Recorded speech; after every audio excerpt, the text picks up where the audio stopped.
Welcome to the Geographic Spice War series, where we explore how the hunger for resources shaped battles and borders.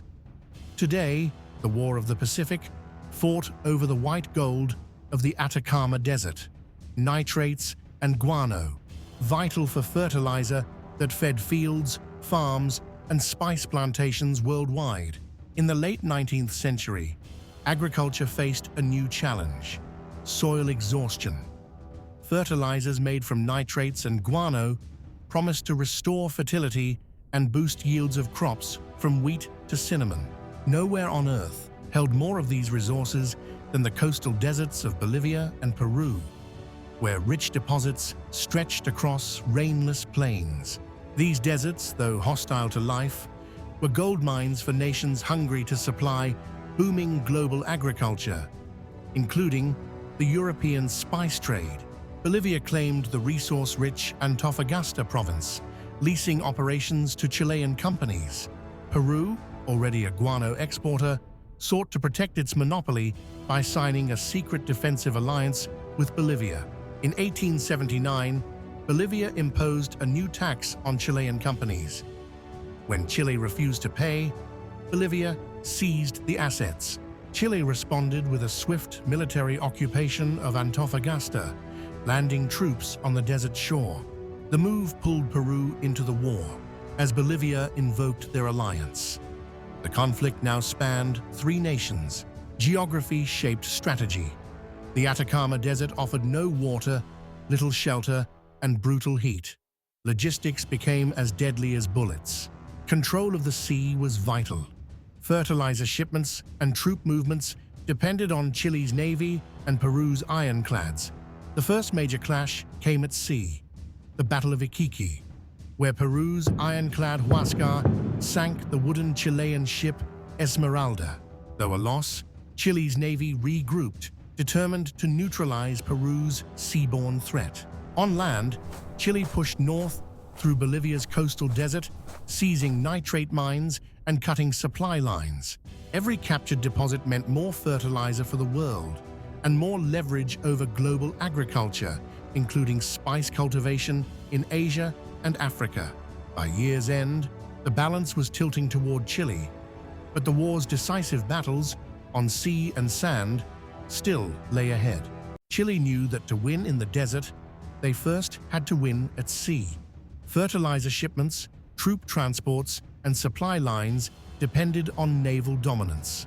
The Peruvian ironclad Huáscar became a thorn in Chile's side, raiding shipping and shelling ports. In October 1879, Chilean ships cornered the Huáscar at the Battle of Angamos, pounding her into surrender. With the Huáscar captured, Chile controlled the Pacific coast, a stranglehold on Peru's and Bolivia's nitrate and guano trade. Now the war shifted fully onto land. The Atacama offered no mercy. Sandstorms, heat, and thirst were constant enemies. Chile's logistical edge showed. Rail lines and disciplined supply convoys carried water, food, and ammunition deep into enemy territory. In November 1879, Chilean forces struck at Pisagua, landing under fire and securing a beachhead into Tarapacá province.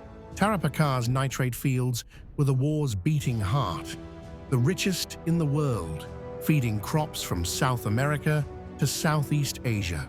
Peruvian forces fought fiercely at the Battle of Tarapacá, inflicting heavy Chilean losses before retreating. Victory in the desert meant controlling water. Wells and cisterns became as strategic as forts. By early 1880, Chile had seized the Tarapacá province entirely, gaining its nitrate mines and guano islands. These resources didn't just bring wealth, they gave Chile leverage over world agriculture, including the spice plantations that needed fertilizer-rich soils. Bolivia, now cut off from the sea, withdrew from the fighting, leaving Peru to stand alone. Chile's eyes now turned toward Lima. The capital was the final key to ending the war. But first, they would face Peru's last defensive line at the fortified hills of San Juan and Miraflores. The final battles would decide not only the war, but the map of South America and the future of global fertilizer trade. January 1881. The Battle of San Juan erupted in smoke and fire as Chilean forces stormed Peru's southern defenses. The hills fell after fierce fighting, opening the road to Lima. 2 days later, the Battle of Miraflores shattered Peru's final defensive ring. Chilean troops marched into Lima, securing the capital, and with it, effective control of the war. Even after Lima's fall, resistance continued in Peru's highlands, led by General Andrés Cáceres. But Chile held the coast, and with it, the nitrate and guano trade routes vital to global agriculture. In 1883, the Treaty of Ancón ended the war between Chile and Peru, ceding Tarapacá to Chile and granting occupation of other provinces. The following year, Bolivia and Chile signed a truce, sealing Bolivia's loss of its coastline permanently. Chile emerged rich in resources, its nitrates fueling farms from Europe to India and spice plantations from Ceylon to Zanzibar.